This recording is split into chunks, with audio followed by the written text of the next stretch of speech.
উপস্থিত শ্রমিক জনতা সকলকে আমার সালাম জানাচ্ছি। আসসালামু আলাইকুম।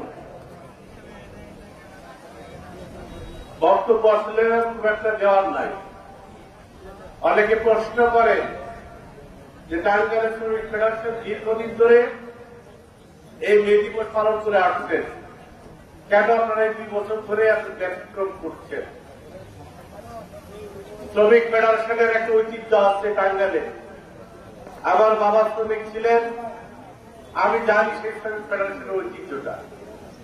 সেই শ্রমিক ফেডারেশন আজকে কোথায় গিয়ে দাঁড়িয়েছে, কিভাবে শ্রমিক ফেডারেশন চলছে, টাঙ্গাইলের সাধারণ শ্রমিকরা সেটি জানে। আজকে 22টি সংগঠন এই শ্রমিক ফেডারেশন, শ্রমিক ঐক্য পরিষদ, পৌর শ্রমিক ঐক্য পরিষদ করেছেন। এমনিতেই পারেন না, তাদের ক্ষোভ যন্ত্রণা, একের পর এক সংগঠন তারা ধূলিসাৎ করেছে।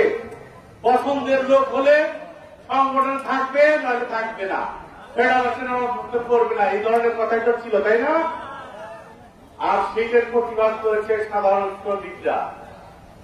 আজকে শ্রমিক ফেডারেশনের নামে তারা বিভিন্ন জায়গায় সিলেকশনের মাধ্যমে শ্রমিক সংগঠনগুলোকে ভঙ্গুর করেছে। শ্রমিকের ন্যায্য অধিকার দাবি আদায়ের লক্ষ্যে কাজ করবে, সেই শ্রমিকরাই তো আজকে উজ্জীবিত হচ্ছে না, কারণ সঠিক নেতৃত্ব শ্রমিক দলগুলোর মধ্যে নাই। শ্রমিকের সংগঠনগুলোর মধ্যে সঠিক নেতৃত্ব এই ফেডারেশন নষ্ট করে দিয়েছে।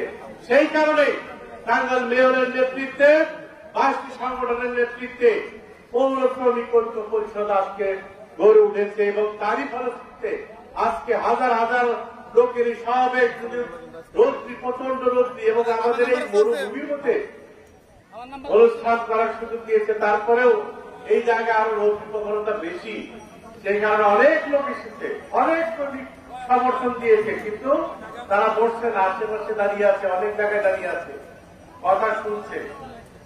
আজকে শ্রমিক ফেডারেশন কারা চালাচ্ছে? দখলদারিত্বের শ্রমিক ফেডারেশন হয়েছে। আমার সোহান ভাই বলে গেলেন ট্রাক শ্রমিকের নির্বাচন, আমিও উপদেষ্টা, কিন্তু আমরা জানিও না সেখানে কি হয়েছে। নির্বাচনের নামে প্রহসন করা হয়েছে, দাঁড়াতে দেওয়া হয় নাই, নির্বাচনকে কুক্ষিগত করা হয়েছে।